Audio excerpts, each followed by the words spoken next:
É, e vamos dar uma olhadinha aqui nas de física, que eu acho que assim pode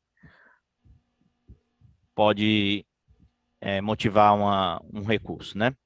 Então vamos lá. As primeiras aqui que eu acho são os itens 60 e 62, tá? Eu não vou ler a questão toda porque assim a gente já conhece, né? Vocês já fizeram a prova, já viram isso aqui, então vocês já sabem do que se trata a questão. Vou explicar só por que eu acho que nesse caso aqui dessas duas seria uma mudança de gabarito. Então vamos lá. Ele diz no 60 que para todo instante de tempo t maior do que zero, a velocidade é inferior a 100 metros por segundo. Então vamos fazer as forças aqui no carro, ó. A gente tem a força F, né, da que empurra o carro, né, do motor do carro, que ele falou que é 12.500 newtons, 12.500 newtons. É, Você tem a resistência do ar, que é contra o movimento, né, e vale kV ao quadrado, o módulo dela, né, porque é menos kV vezes o vetor velocidade v. Então, o módulo dela é kV ao quadrado, né. A gente tem o peso, eu vou botar já a componente do peso só nessa direção aqui, né, o peso dele, o peso do carro é 500 newtons, né? Então, a componente na direção aqui do movimento vai ser P vezes o seno de 30 graus, né? P vezes o seno de 30 graus, que é igual a 250 newtons. Então, a gente tem 250 newtons para trás aqui do peso e só, né? Então, se a gente colocar a lei de Newton aqui nesse corpo, a gente ficaria com massa do carro, m, vezes dv/dt, né, aceleração, dv/dt, é igual a essa força aqui, 12.500, 12.500, tá tudo no SI aqui, menos 250, menos kV ao quadrado, kV ao quadrado, né? Vamos substituir aqui já os valores. A massa do carro é 50, então vou botar assim, 50 vezes dv/dt. E esse K aqui, ele diz que é 1, né? Ó. K é igual a 1 newton segundo ao quadrado por metro ao quadrado. Então, vou botar só menos V ao quadrado aqui. Isso aqui é uma equação diferencial, tá? Separável, daria para resolver. Eu acho, inclusive, que a banca gostaria que você tivesse resolvido, mas como ela errou uma coisinha aqui na massa do carro, a gente nem precisa resolver ela. A gente só precisa se perguntar o seguinte: o que acontece na situação quando a velocidade para de mudar, ou seja, quando ele atinge a velocidade limite, né? Nesse caso, a gente tem dv/dt igual a zero. E aí a gente vai ter o seguinte, que a velocidade ao quadrado é igual a 12.500 menos 250, vai dar 12.250. Então, a velocidade limite é igual a raiz de 12.250, que é maior do que a raiz de 10.000. Ou seja, isso aqui é igual a 100, né? Isso aqui é igual a 100. Então, a gente conclui que a velocidade eventualmente passa, né? A velocidade limite é maior do que 100 metros por segundo. Então, significa que a velocidade eventualmente vai passar de 100 metros por segundo, né? Então, por isso, eu julgo esse item como falso, apesar de no gabarito constar como certo, né? Eu julgo errado, né? Apesar de no gabarito constar como certo. Essa resposta aqui seria válida se a massa do carro fosse 500 quilogramas, entendeu? Porque se fosse 500 quilogramas, aí a gente teria 5.000 newtons. O P seno de 30 seria 2.500 newtons, e aí você teria 12.500 menos 2.500, daria exatamente os 10.000, que seria o da velocidade limite, né? Então, como a velocidade limite você nunca atinge ela, eu acredito que foi isso que a banca quis dizer, né? E forçaria você também a resolver a equação diferencial para você concluir a respeito do item 61. Mas não é isso que está escrito, né? O que está escrito é uns 50 quilos. Então, aqui, na minha opinião, o recurso é só colocando nessa questão da velocidade limite, né? Você calcula a velocidade limite lá no recurso, diz que como a velocidade limite é superior a 100 metros por segundo, eventualmente a velocidade vai ser maior do que 100 metros por segundo, tá? Essa aqui é a linha de argumentação para o item 60. Vamos ao item 62 agora. O item 62 ele diz assim: no instante t, a potência PR dissipada pela força de resistência do ar é menos V ao quadrado. Isso está errado, né? E eu vou mostrar por quê, apesar de no gabarito constar como certo, né? Então vamos lá. A potência da força vai ser a força vezes a velocidade, vezes produto interno, né? Produto escalar. Só que a força de resistência do ar, a gente vai tirar daqui, ó, é menos KV vezes o vetor velocidade V. Isso aqui, produto interno com V, né? Isso aqui é a força, tá? Isso aqui é a força. E aí, produto escalado da força pela velocidade. Aí, isso aqui vai ficar menos K vezes V escalar V dá V ao quadrado, né? Então, V ao quadrado multiplicado por esse V dá V ao cubo, né? Então, como K é 1 em unidade do SI, isso aqui ficaria menos V ao cubo e não menos V ao quadrado, como ele botou. Para mim, claramente está errado a questão. Essas duas aqui eu considero quase certas, assim, de mudança. Se não mudar o gabarito dessas, é porque realmente tem algo muito errado com a CESP, tá? Agora vamos para umas que são mais subjetivas, né? Então, alguma pergunta, gente, ou não? Nessa primeira? Desses dois primeiros itens? Se quiser, pode interromper, tá? Pode abrir o microfone, se precisar, tá bom? Então, beleza, vamos nessa 90 agora. Esse item 90, né? Então, vamos lá. Ele deu aqui esse ciclo diesel, né? E ele fala assim pra gente. O aumento da energia da substância de trabalho devido à entrada de calor é dado por 5 meios de NR delta T, né? TC menos TB. Vamos lá. Eu vou explicar o que a banca entendeu aqui, tá? Primeiro eu vou explicar o que a banca entendeu para a gente ficar tudo no pé de igualdade aqui, né? Então, o que ele queria ter dito é o seguinte: o calor que entra no ciclo é isso daqui, é 5 meios de NR delta T, né? Ou seja, algebricamente, né? O que ele está querendo dizer é que o Qin nessa máquina aqui, né, é igual a 5 meios de NR TC menos TB. E se isso daqui que eu escrevi é verdade, tá certo? O calor que entra na máquina é 5 meios de NR TC menos TB. Vamos mostrar isso aqui para vocês.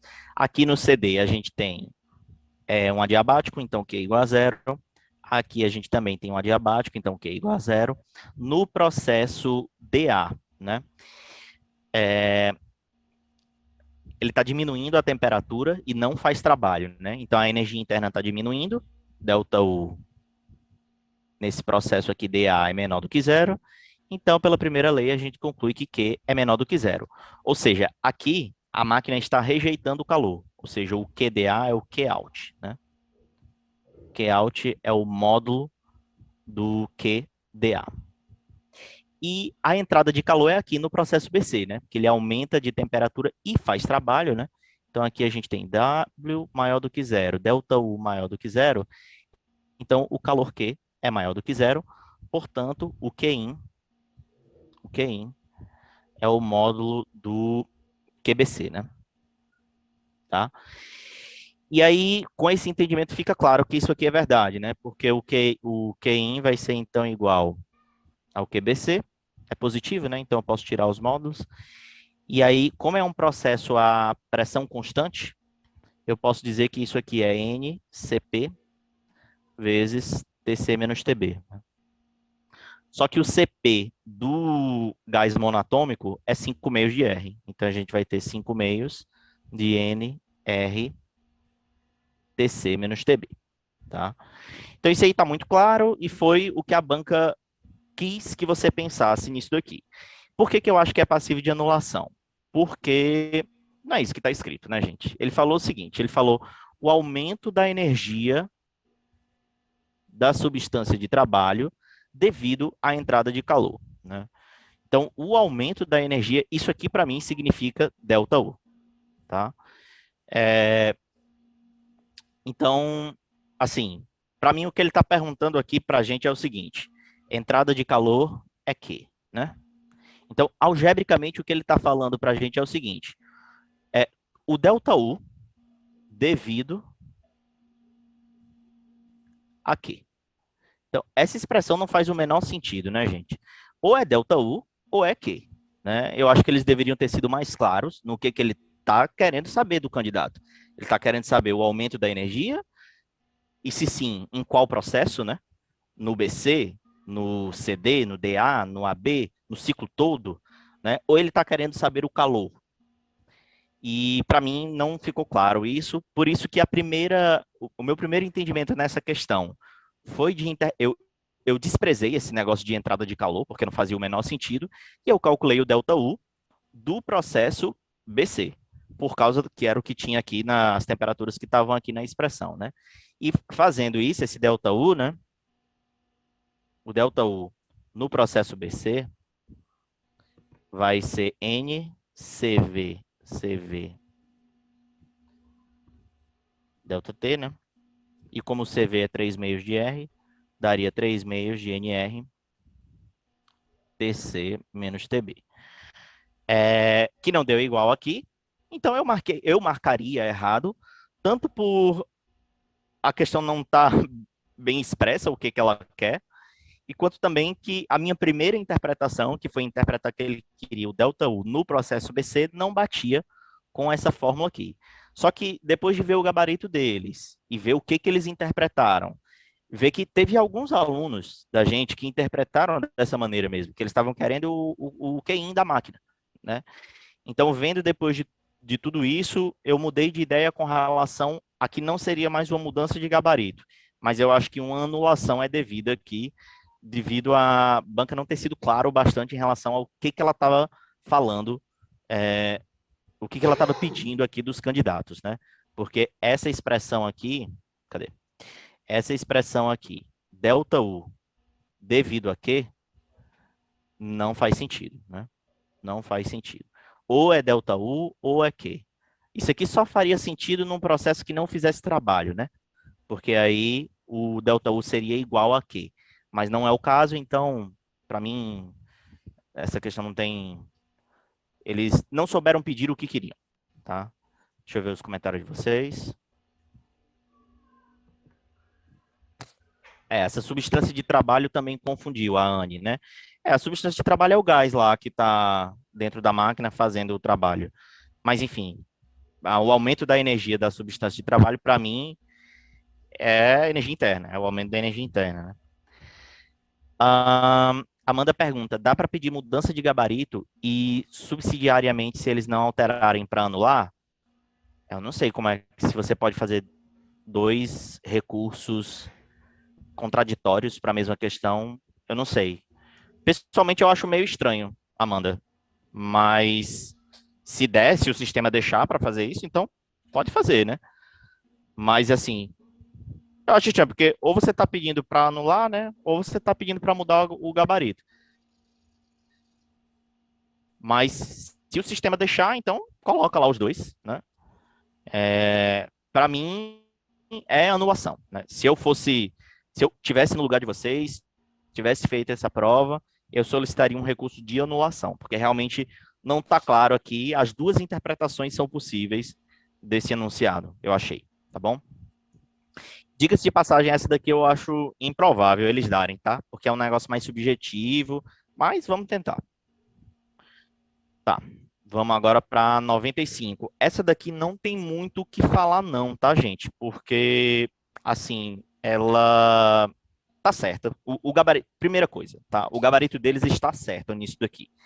Ele diz aqui, nesse modelo, o efeito estufa pode ser interpretado como uma diminuição da emissividade e o albedo como uma diminuição no valor de R. Isso daqui está certo, tá? Primeira coisa que eu queria deixar claro é isso. Agora, a segunda coisa que eu queria deixar claro é que para mim, a maneira de o estudante, de o candidato, né, concluir que isso aqui estaria certo, exige um conhecimento que não está no edital, tá bom? O livro que eu usei na graduação para transferência de calor foi o livro do Sengel, Yunus Sengel, com cedilha, o nome do cara, tá? Esse livro aqui sempre tirou todas as minhas dúvidas que eu tive em transferência de calor, mesmo durante a graduação ou após a graduação, e eu fui no índice desse livro, né? Procurar efeito estufa. É mencionado no livro o efeito estufa, só que de uma maneira muito superficial, tá? E assim, o que eu vi lá não é suficiente para a gente responder isso daqui. Porque pensa só, o efeito. Primeira coisa, albedo eu nem sabia o que era, né? Mas vamos trabalhar só com a questão aqui do efeito estufa. O efeito estufa que a gente aprende no ensino médio é o quê? É o planeta Terra acumulando mais calor, né? Absorvendo mais calor.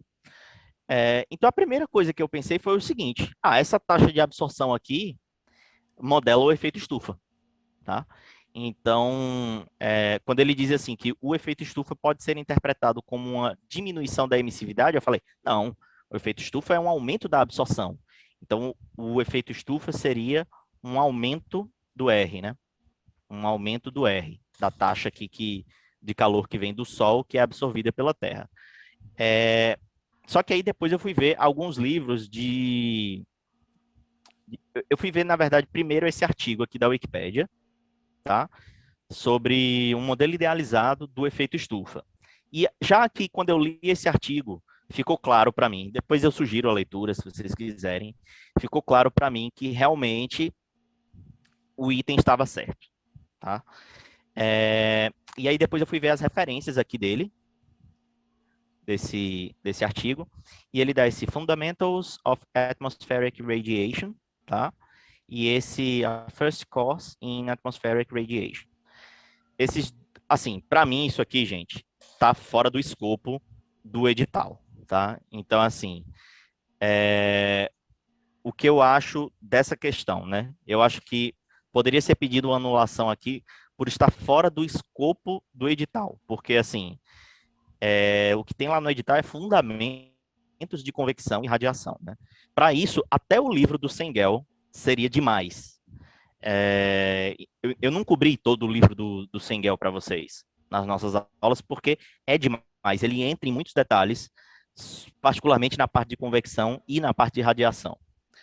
E mesmo nesse livro aqui, não tinha informações que pudessem fazer a gente concluir que essa interpretação aqui está errada, que o efeito estufa pode ser um aumento na absorvidade do planeta, né? Então, assim, por conta disso, eu acho que vale um recurso de anulação, tá? Por conta de estar sendo cobrado algo muito específico, muito dessa linha de radiação atmosférica, tá? Deixa eu ver se alguém falou alguma coisa. Professor, aquele R minúsculo, o enunciado não define. Não, de certa forma ele define, né?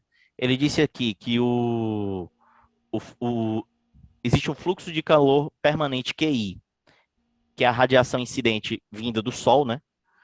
E aí uma proporção QE dessa radiação é absorvida, ou seja, o R, o R aqui é o QE. Ele foi definido na questão, né? Como a taxa de calor que a Terra absorve, dividido pela taxa de calor que é incidente na Terra, né? Ou seja, se, de 100% da radiação solar que chega aqui, a Terra absorve só 30%, digamos. Então, esse R seria 30%. Para mim, até está definido o R aqui. Eles definiram bem o que eles quiseram chamar desse R. Agora, sem um conhecimento mais específico dessa área de radiação atmosférica, eu acho que não dá para você distinguir aqui entre o certo ou errado, entendeu? Apesar de que, realmente, depois de ler em mais detalhes, tudo bem, é certo mesmo. Eu também acho improvável essa anulação por conta disso, porque o item está certo e vai que alguém se preocupou em estudar nesse nível de detalhes, seria meio injusto, né, com essa pessoa anular a questão. Mas, eu acho que vale a tentativa. A Stephanie pergunta, o albedo seria o quê? Albedo é a reflexão do planeta. Eu vi que tem muito a ver com diga-se de passagem, eu só fui descobrir isso depois que eu li essa questão, tá, gente? Eu não sabia isso de antemão, não. Mas o albedo, ele está muito relacionado com as calotas polares. Quanto mais gelo tem, porque o gelo é branco, né? Aí ele reflete mais da luz que vem do sol. Então o albedo tem a ver com isso. Tem a ver com quanto o planeta reflete de volta, né, para o espaço. Beleza. Então é isso, essa daqui, tá, gente? Vamos agora para 99, é a última questão aqui de física, né, da parte de física, que eu acho que essa daqui, para mim, é bem clara, tá? Bem clara. Essa daqui eu ficaria realmente muito frustrado se não mudasse o gabarito. Assim como as duas primeiras que a gente comentou, tá bom? 98. 98, eu acho que eu incluí inicialmente e depois mudei de ideia, foi? Eu não lembro qual é a 98, Stephanie. Deixa eu ver aqui. Mário, 98 é Oi. aquela que eu falei por último lá no grupo, né? Que ele fala que Ah, a componente vertical da tração independe de θ. E perfeito, aí você perfeito, está perfeito, correto, né? lembrei. Pronto. Deixa eu explicar por que que eu mudei de ideia com relação a 98, tá? Antes de a gente entrar aqui na 99, deixa eu explicar por que que eu mudei de ideia em relação a 98. Ele diz o seguinte: a componente vertical da tração depende do ângulo θ que a corda faz com a barra, né? Como é que eu imaginei isso primeiro, né? A primeira vez que eu li essa prova, eu imaginei o seguinte, que a mudança do ângulo θ seria mudando aqui onde a corda ia pegar na barra, né? Então, se pegar aqui num ponto mais próximo do centro, o θ vai aumentar, né? Eu não vou entrar em detalhes, mas se você tiver essa interpretação, aí esse item passa a ser verdadeiro, tá? A componente da tração vai variar com o ângulo. Só que aí depois eu pensando mais a respeito da questão, eu vi assim, não, mas e se o ângulo θ for alterado não mudando o ponto de fixação na barra, e sim mudando o ponto de fixação na parede? Aí, se você interpretar desse jeito, o item passa a ser ele passa a ser mentira, que é o gabarito oficial, né? Só que aí eu pensei assim, não tem como a pessoa concluir se é essa interpretação ou essa. Mas na verdade tem, né? O Fred me alertou, que ele diz o seguinte, ó. Aqui ele diz: essas forças que atuam na barra, lá, lá, lá, lá, lá, estão mostradas na figura, bem como os seus pontos de atuação, né? Então, vendo isso aqui, para mim ficou claro que ele quer variar o ângulo θ mudando a fixação aqui na parede e não o ponto onde a atração vai atuar na barra, né? Porque ele diz assim que estão mostrados na figura, bem como seus pontos de atuação, ou seja, deixou bem claro a questão aqui dos pontos de atuação, né? Então, assim, eu mudei de opinião com relação a 98 por conta disso. Eu acho que o gabarito dele está certo mesmo, tá? Agora vamos a 99. Vamos a 99. Deixa eu voltar aqui para a apresentação. Mário, Oi, licença, perdão. fica à vontade, não? Que Mas, é isso? de qualquer forma, se eu mudar o ponto de ancoragem da corda na parede, não vai mudar a θ do mesmo jeito? Θ não vai variar? Pronto, vai variar, o θ vai variar, mas a componente vertical da tração não vai mudar. Por causa do seguinte, ó. Deixa eu fazer um parêntese aqui para 98. Tá? Então, para 98, se a gente fizer os torques em relação a esse ponto O aqui, torques em relação a O, ao ponto O, a gente vai ter o seguinte, né? O TY, a componente vertical da tração vezes o comprimento da barra L é igual a M1 G, que é o peso da barra, vezes L sobre 2, mais M2G vezes o X, a distância do bloco até a parede eu vou chamar de XB, tá? Vezes XB. Então, dessa equação aqui, você vê que mesmo... Essa equação não depende de θ, tá vendo? Então, mesmo se você mudar o θ aqui, o TY vai ser o mesmo valor, que é esse valor aqui, né? Por que que se for mudando o ponto de fixação na barra, muda? Porque se você mudar o ponto de fixação na barra, aí isso aqui deixa de ser L, né? Isso passa a ser uma dimensão que vai variar conforme o ângulo θ, né? Mas mantendo esse ponto aqui fixo, aí não. Aí realmente não muda, beleza? Se fosse a resultante, sim. Se fosse a resultante, dependeria. Só que ele falou a componente vertical, né? Lá no 98. Então, essa daqui eu concordo com o gabarito deles. Depois de muito pensar e de muitas conversas com o Fred, eu fui convencido de que o gabarito deles está certo nessa daqui. Vamos agora a 99. A 99, gente, tem duas coisas que eu acho importantes falar, né? Então, primeira coisa flagrante logo, a dimensão da fórmula, né? A dimensão está incorreta. Porque, veja só,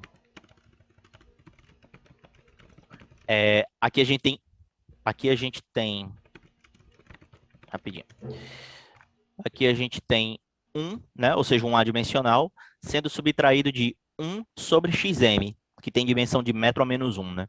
Então, já de cara, isso aqui não faz sentido dimensional. Já só por isso, eu já marcaria errado nela. Mas vamos ir mais além e vamos calcular essa componente horizontal que ele fala aqui. Ah, outra coisa aqui. Perceberam que ele falou componente horizontal e escreveu NY, sendo que o eixo Y deles é o vertical. Então eu já não sei o que eles estão falando aqui. Se era para ser o que eles querem aqui? É o NX, componente horizontal, ou é o NY, que é o que está aqui na fórmula deles? Bem, a expressão que dá mais próxima do que ele está pedindo aqui é a componente vertical mesmo. Então, eu vou calcular a componente vertical para vocês verem e vocês vão ver que não bate. Tá. Para calcular a componente vertical aqui da normal, né? A gente tem esse NY aqui. Vamos fazer os torques em relação a esse ponto aqui, que é o já mato o torque da tração. Então, eu vou ter o seguinte, eu vou ter NY vezes L igual ao torque da barra, né? Do peso da barra, que é M1G sobre M1G vezes L sobre 2, mais M2G vezes a distância para esse ponto aqui, né? Vai ser L menos XB. L menos XB. Aí vamos ver como é que a gente pode fazer isso aqui. Ele não deu diretamente o XB para a gente. O que ele deu foi o XCM, né? A distância do bloco até a distância do centro de massa da barra e do bloco para a parede aqui. Então vamos equacionar isso. A gente fica com XCM igual a massa da barra vezes posição do centro de massa da barra, que é L sobre 2, mais massa do bloco, M2, vezes posição do bloco, XB, dividido por M1 mais M2, né? Então, daqui o que a gente pode fazer? A gente pode isolar o XB aqui e jogar ele nessa equação aqui em cima. Vamos fazer isso. Então, XB vai ser M1 mais M2 XCM sobre M2 menos M1 sobre M2 L sobre 2. Tá. E aí, se a gente colocar isso aqui, essa expressão aqui em cima, eu não vou fazer a álgebra, não. Vou dizer logo a resposta, tá? Para vocês. É isso aqui, se eu não me engano, dá 1 menos xcm sobre L vezes M1 mais M2 vezes G. Se eu não me engano, dá isso, tá? Que é uma expressão parecida com o que eles falaram aqui, só que dimensionalmente correta, né? Porque aqui eu tenho um comprimento dividido por outro comprimento, então fica adimensional. Eu acho que nessa questão aqui, o que eu acho que aconteceu, né? Primeira coisa, eu acho que eles queriam ter pedido vertical, tá? Porque a componente horizontal eu calculei também. Aparece um seno de θ, tá? Que não aparece aqui nessa expressão deles. Então, eu acho que eles não queriam estar perguntando a horizontal. Eu acho que eles queriam perguntar a vertical. E tem o NY aqui também, né? Então, isso tudo me atentou para isso. Só que mesmo assim, eu acho que aqui era para ter saído, ao invés de 1 sobre cm, era para ter saído xcm sobre L, né?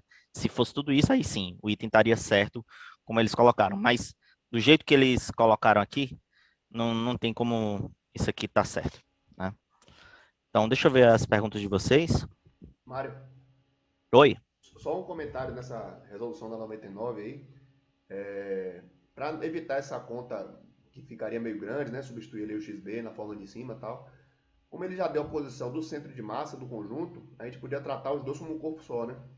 De massa M1 mais M2. Aí ficaria M1 mais M2, vezes a gravidade, né? Vezes o XCM já, né? Já ficaria direto em função disso. Isso, exatamente. Né? Equacionando desse jeito, né? A gente poderia dizer o seguinte: NY vezes L igual ao torque do conjunto todo, né? Então, o torque do conjunto todo seria M1 mais M2G, né? O peso do conjunto, vezes a distância para esse ponto aqui. Eu estou fazendo os toques em relação a esse ponto. Então, seria L menos XCM, né? L menos XCM. E assim sai mais fácil mesmo, né? Você dividindo o L para cá, já dá essa resposta aqui.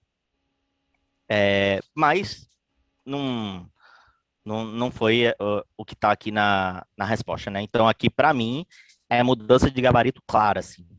Você botar essa continha aqui e mostrar para eles, não tem como uma pessoa não se convencer de que esse gabarito está errado. Agora começa a matemática, né? Então, agora eu vou deixar com o Fred. Vou passar a palavra aí para o Fred. E vou ficar assistindo, mas... Ô, Mário, Oi.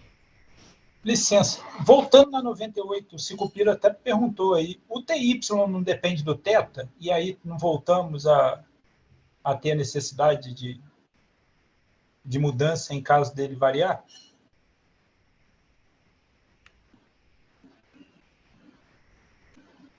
Mas por que o TY depende de θ? TY não é T... TY... É T cosseno θ ou T seno θ? T seno. Mas aí é o seguinte, T seno θ. João, é o seguinte, o TY correto, ele é T seno θ.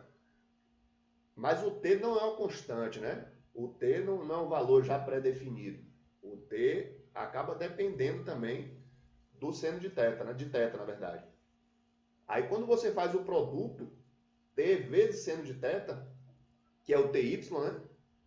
Isso fica constante, entendeu? Fica independente de θ. É porque quando você bota a expressão, parece que é dependente, né? Mas o T também é uma função de θ. Não sei se o Mário quer complementar aí.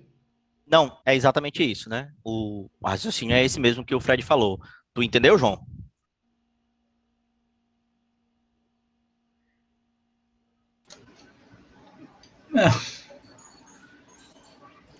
Porque veja só, por Porque um se lado... o T... Não, pode falar. Não, porque se o T puder variar, tudo pode, né? Mas varia, concorda? Ele fala que varia, Mário? no Não, enunciado? se você mudar o ponto de fixação aqui na parede, ele vai mudar. Você enxerga Porque isso ou não? teta vai mudar, certo? Isso. Ele vai mudar porque teta vai mudar. Então, se teta mudar, varia a T atração. varia. Sim, T Isso. varia. Concordo. Então T depende do teta. É isso que a Sim, gente está querendo chegar, eu acho. T depende do teta. Não, mas isso é verdade.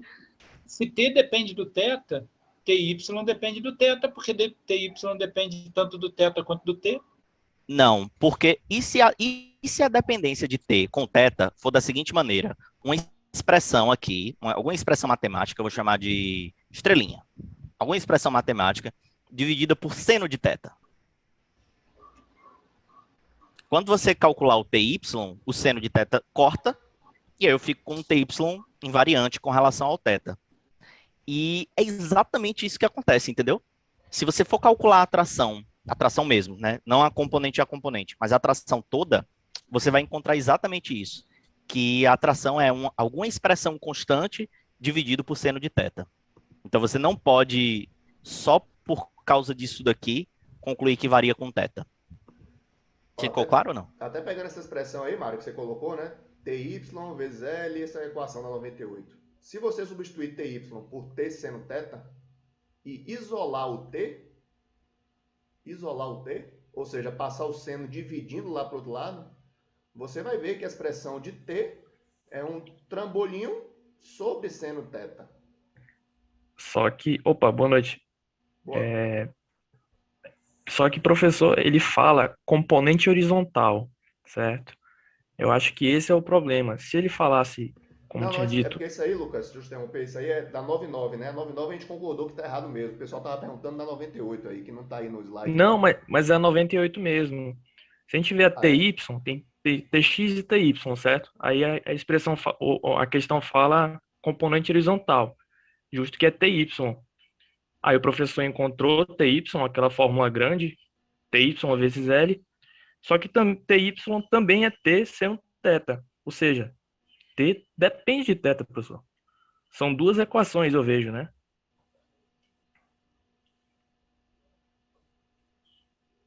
Vamos lá. Professor, Só boa noite. Oi, boa noite. É a Amanda.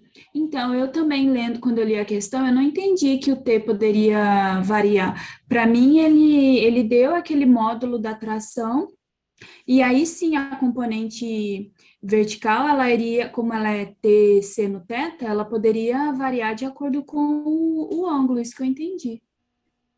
Como se o módulo da tração fosse fixo. Não sei se isso é possível na física, né? Tipo, mas na hora da prova eu entendi isso. Aham, Então, primeiro assim, que o Lucas estava falando antes, né? Que ele fala da componente, é vertical mesmo, tá? Que ele fala que na 98 é componente vertical, ou seja, é o TY, que ele está se referindo aqui. E com relação a essa questão que a Amanda colocou, deixa eu voltar aqui. Em nenhum momento assim do enunciado ele falou que o T vai ser constante, né? E, na verdade, quando a gente coloca essa equação aqui, o que a gente tem certeza é o seguinte, é que esse sistema todo está em equilíbrio, né? Ele diz aqui em algum lugar que está tudo em equilíbrio. Então, isso daqui, essa equação aqui, é uma equação de equilíbrio, né? É uma equação que dá o equilíbrio dos torques em relação a esse ponto aqui, ó. Então, isso aqui é muito mais forte do que você imaginar que T é uma constante, né? E na verdade não é. Usando isso daqui, como o Fred falou, né? A gente consegue provar que a expressão da atração vai ser uma constante, né? Dividido pelo seno de teta. Então, quando você multiplicar T por seno de teta, vai acabar cortando um com o outro e dá que TY não depende de teta. Em resumo, gente, atração é função de teta, tem que ser, para isso aqui estar em equilíbrio, né? Se não fosse, então isso aqui não é porque não estaria em equilíbrio. Então isso aqui tem que ser função de T, tem que ser uma função de teta. Como é que a gente sabe? Porque isso aqui é verdade. E mais do que isso, é uma função nesse formato aqui, né? alguma coisa dividido por seno de θ, de forma que quando você multiplica, vai dar constante, que é exatamente o que essa equação aqui representa, né? Se você pegar o TI, o L, e passar dividindo aqui. Não dá para a gente argumentar assim, não, infelizmente, tá? É porque eu entendi essa equação que você montou, mas ele não me deu TY. TY não foi dado. Então, a única forma de eu encontrar o TY seria substituindo nessa equação do equilíbrio por T seno θ. Não, assim, na verdade você encontra o TY por meio dessa equação, né? Se a gente dividir aqui por L, a gente vai encontrar que o TY vai ser igual a M1G sobre 2, entendeu? M1G sobre 2 mais M2G XB sobre L, né? Que isso aqui tem como a gente colocar em função do XM que ele deu. Mas, enfim, realmente, ele não deu o TY, mas você consegue tirar ele por causa do equilíbrio, né? E em momento nenhum, assim, ele faz referência à tração T, mas em momento nenhum ele disse assim que esse T vai ser constante se você variar o θ, né? Tá bom?